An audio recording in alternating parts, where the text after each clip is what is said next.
Hey, you. Thank you for joining me for episode number 161 of Better Regulate Than Never. Well, this whole month of October, I always get excited about scary movies. I love scary movies, and a lot of different channels show a lot of scary movies during October. And I realized that one of my episodes at the end of the month is going to come out on Halloween. So I started thinking about what would that episode be about? Thinking about scary or just that whole theme of things. And then I started thinking maybe I could do more like just the whole month of October, like channels do with shows. So this week the episode is about the dark side of social media. I've been doing a digital wellness video series for a company that I work for. And I started thinking, this is really good information for everyone to have. And sometimes I think, Gen Z especially has probably heard over and over about internet safety because their whole lives they've had the internet and their whole lives screen time has been analyzed and all that. But I never think it hurts to talk about this topic, even for adults, because I know plenty of adults who seem to be addicted to devices or social media or use it too much. I am one of those. I don't think I'm addicted to it, but I sometimes use it too much. And just this last week, I didn't have a lot of internet access where I was, and it was kind of nice to not worry about my phone so much and just enjoy my surroundings and what I was doing. So it's perfect for this week to talk about the dark side of social media. The world uses social media and devices. We can't get away from it. And that's fine. I don't think there's anything wrong. There's amazing things that social media devices, technology does. But just like with everything, we need to have moderation. We don't want to eat too much. We don't want to drink too much. We don't want to exercise too much. And we don't want to use social media or devices too much. One study that I read says that the average individual spends 135 minutes a day on social networking sites. And obviously for some, that's going to be nothing. And for others, that's quite a bit of time. But I would say that I know that I spend a lot more time on those sites than I really realize. And you can track that on your phone or computer or iPad if you want to know how much time you're spending on those. And it's probably a great thing to do. And we're actually going to talk about that in a minute. So this episode is not about how terrible social media is or devices and that you shouldn't be doing it, but I do want you to think about how are you using it, and I want to remind you of some of those kind of pitfalls and the dark side of what happens when you're using a lot of social media. I just want you to be thinking about it. So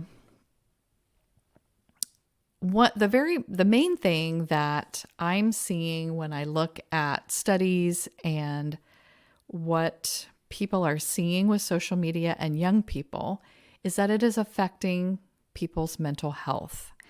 And mental health has been declining for young people for a while, but I do think that social media and devices has a lot to do with it because we are constantly we are seeing people's highlight reels of their lives and filtered pictures of people. And we were seeing that in magazines back in the day. And I think that's a lot of times where body image issues come from women, even before social media came around. But a magazine, you weren't sitting around looking at a magazine all day long, or you weren't sitting around watching TV all day long because you had other things to do. You weren't carrying around this thing with you constantly. And I feel like we spend a lot of time scrolling through, seeing what our celebrities are doing, influencers, and then also just our friends and family. I'm noticing that my hair looks really weird in this video. Anyway, I want you to think about how often you are looking at filtered pictures. And then when we see that so often, or we see people's amazing trips, or we see how happy their family looks or whatever, or their house looks amazing, we start thinking, oh, there's something wrong with us, or I don't have that, or I'm not as beautiful as them, or there's something wrong with me, or whatever. And so I do think that that has affected people's mental health. And we don't think about it because we're seeing it so often that we don't realize how much that's affecting how we feel about things.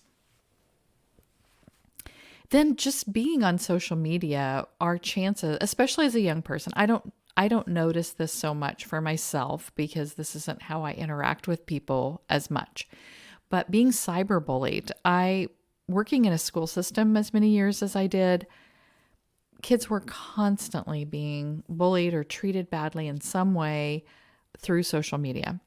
And so because this is like such a staple in a young person's life, having this phone and having access to all this stuff, their chances of being cyberbullied are probably almost 100% at some point, or seeing it happening to other people. And that can also affect your mental health when you're seeing people being treated badly.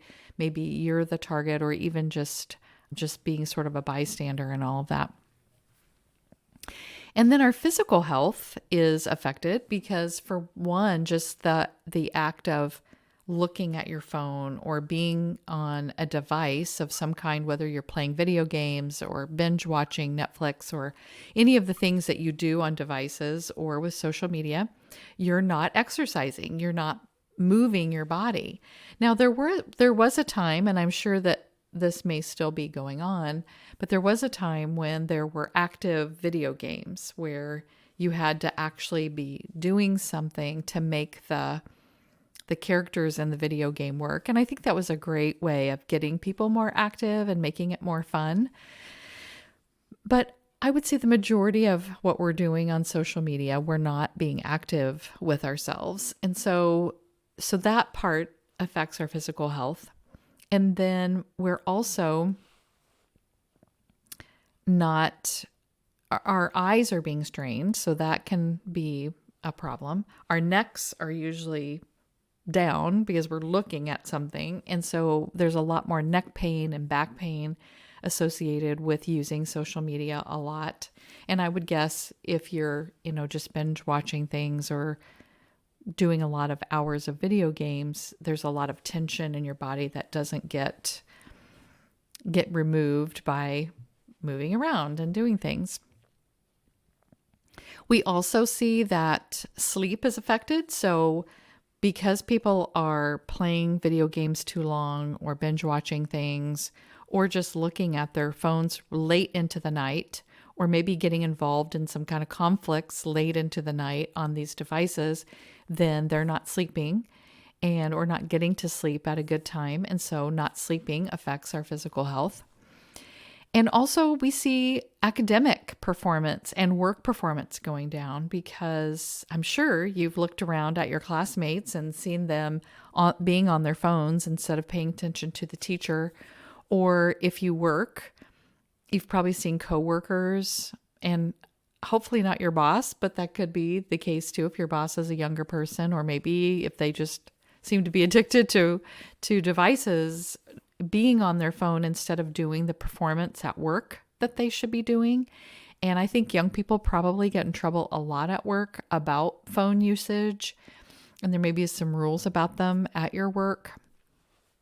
Some schools have rules about when you can use your phone. And I know when I was working in a school, we didn't say that people couldn't have their phones, but there were certain times in the day, like if the teacher was lecturing, they weren't supposed to have their phone out. But I know that it was a constant battle trying to get people to get off their phones, and kids would find ways to hide them, or they would wear hoodies so that they had their earphones in and people couldn't see, so they really weren't listening to the teacher. So there was like a lot of things that were going on where people were trying to go around the rules. But if you're doing that, then that can affect your school performance, your work performance. Your relationships can suffer because if you are spending all your time on a device, you're not connecting with other humans in a healthy way. I know that you do connect with people when maybe if you're playing video games and you have the headset and you're talking to people, and that's not all bad, but that is not the only way to respond to other humans in a relationship. And you need to have some time where devices are not part of it, where you actually have face-to-face attention to someone else.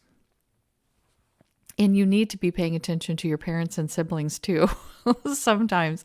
And I know you don't want to, but just staying in your room on devices is not a healthy way to have a great relationship with your family and your siblings.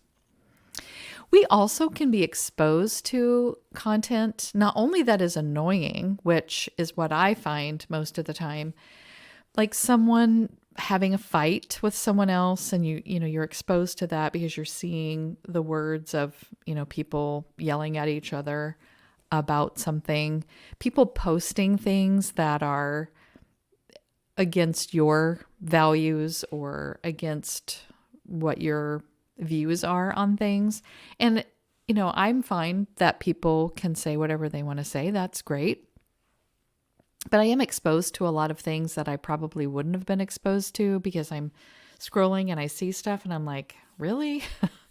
And I noticed on TikTok, I love to look at TikTok and I love like dance videos, baby videos, cat videos, makeup tutorials, or like people who show like fashion things, like how to tie something or how to wear something a certain way. I love all that. But as you're looking through that, then all of a sudden, here's this weird TikTok live of somebody fighting with people or just really weird things. And I wouldn't be exposed to that if I wasn't on social media. And I'm sure that it's probably easy to get sucked into some of those things. And then not only just annoying or weird things, but there's also obscene material, sexual material. And I know that most of the young people that I talk to, and I'm so sad about this, but most of them say that at some point they've either been solicited to send nude photos of themselves to someone, or someone sends them a nude photo when they didn't ask for it. And so now you have pornography on your phone and you didn't even ask for it, or you didn't want it to be there. And this is probably a whole nother episode I need to have. But if you have a nude photo of yourself or other people on your phone, and those people, any of them, are under 18, that is child pornography and that is illegal. And I know that it's kind of a thing sometimes where someone will send a nude photo and then people send it on to other people, like as a joke, or, oh my gosh, look at this, or did you know this person was doing this? And that is you then trafficking. I don't know I didn't look this word up ahead of time, but like you are sending child pornography around, and it is a serious offense. And I think sometimes I didn't think this because this wasn't me when I was younger because we didn't have this technology, but I think young people think, well, that person chose to send the picture, so then I can just send it to whoever because that's their problem because they did it. But you would still get in trouble for having it. So you need to be really careful about that. And it is not, even though people sometimes send them and then later they're like, oh, I'm going to delete that. You have no control over what happens to things that you send anywhere. Any post or pictures or anything that you send to people, even if you delete them, they could have already been screenshotted by somebody, saved on someone's phone, sent around to other people. You have no control over any of that.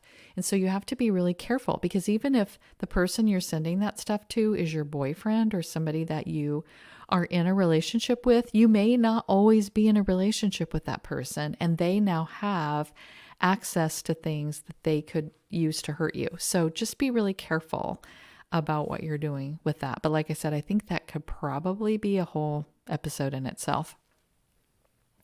There are also lots of scams and fake news stories and things that get circulated around and kind of get people wrapped up or involved in things that end up being hurtful.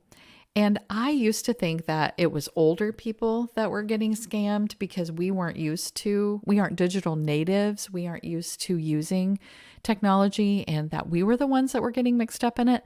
But studies show that actually Gen Z is the group that they're 3 times more likely to be caught up in some online scam and twice as likely to have their social media account hacked. And I would not have realized that. And I think what they're kind of thinking is why that is, because they are the smartest about digital media of all the groups. It's that they're so used to it because it's been around since they were born. They don't think about it. Also, that schools are not teaching internet safety well enough, or they're not teaching it in a way that Gen Z cares about, so they're not thinking about it. And also, because Gen Z has always had access to technology, they're going to choose convenience over safety. And so I thought it totally makes sense. I sometimes feel like I choose convenience over safety, though I'm trying to think if I've had my account hacked. I don't know if that has happened, but I have accidentally gotten involved in scams because it looked really good. And then I realized later I bought I didn't buy because I never got them, but Facebook had an ad. I had been looking for these kind of deck chairs by my pool, and all the ones that I originally saw were so expensive, and I wanted a certain type of chair, and this ad came up and the chairs were really cheap. And it was so stupid on my part. Like, I should have known that there's no way that it was like, get 2 chairs exactly the way I wanted for super cheap. And I did it, and it was a scam, and I'm out that money, because even though I did it through PayPal, and so I contacted them, they said the people that did it were really smart in how they were doing it, and they did some sort of receipt where they showed that it was shipped and delivered to my house. And so, because it was kind of weird, but because it said it was delivered, PayPal couldn't refund my money because they said it was delivered. And I don't, other than like, I don't have these chairs, I can't prove, because I got this receipt saying they were delivered even though they weren't. So, kind of a side note. But so scams are out there and people get scammed a lot, but Gen Z being 3 times more likely. And I think it's just because they're on it more, and they trust it more because it's just part of their life. I think older people, even though we do get involved in the scams, I always am like questioning a lot of things on the internet where maybe younger people aren't questioning everything.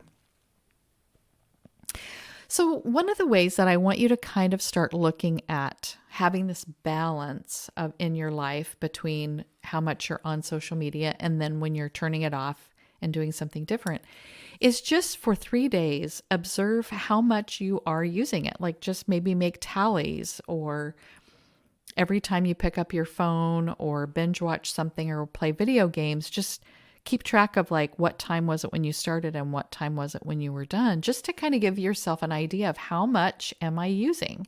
And again, like I said earlier, there are some apps that will track that for you, so you don't have to pay that much attention to it. But I do think that you should just sort of have like a baseline, like, how much am I using it? And then after those 3 days of just being curious, being like a scientist, I wonder how much I use, or in what ways am I using it? Then decide, where are some of the places that I could maybe cut out some of that, where I can actually interact with someone else, like face to face. Maybe I'm going to go out in nature and walk around a little bit.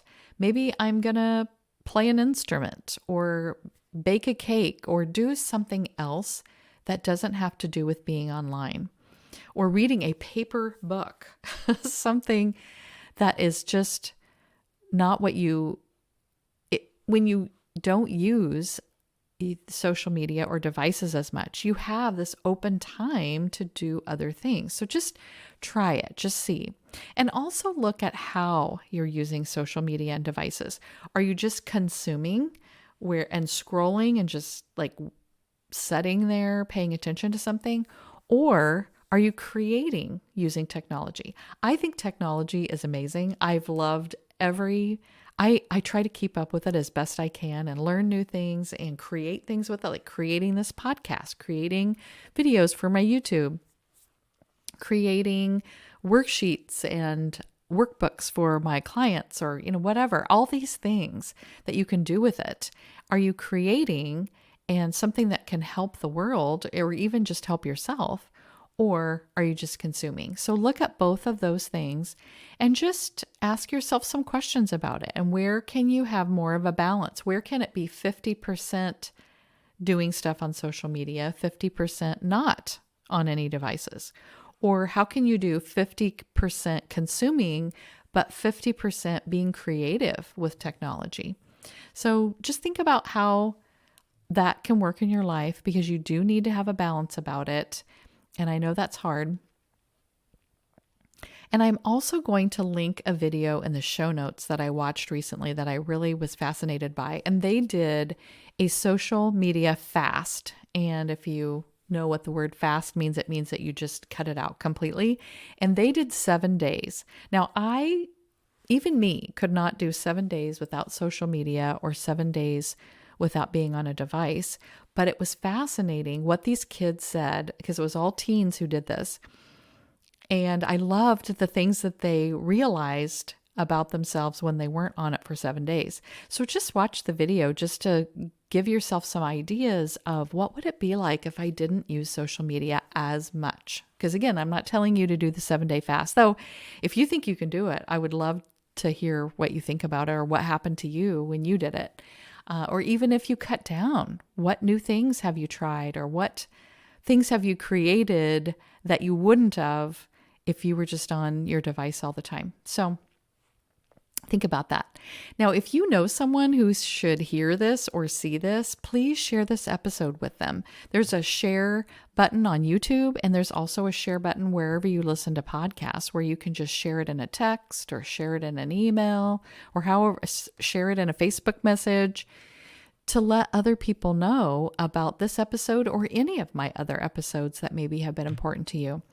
And if you got a lot out of this and felt like this was really an episode I needed to hear or think about, then subscribe to my YouTube channel, or subscribe to my podcast wherever you listen to them, or review it, so that, because reviews are what pushes podcasts out to more people. And I think subscribing on YouTube is going to recommend my videos to more people. And I just want more people to have this information.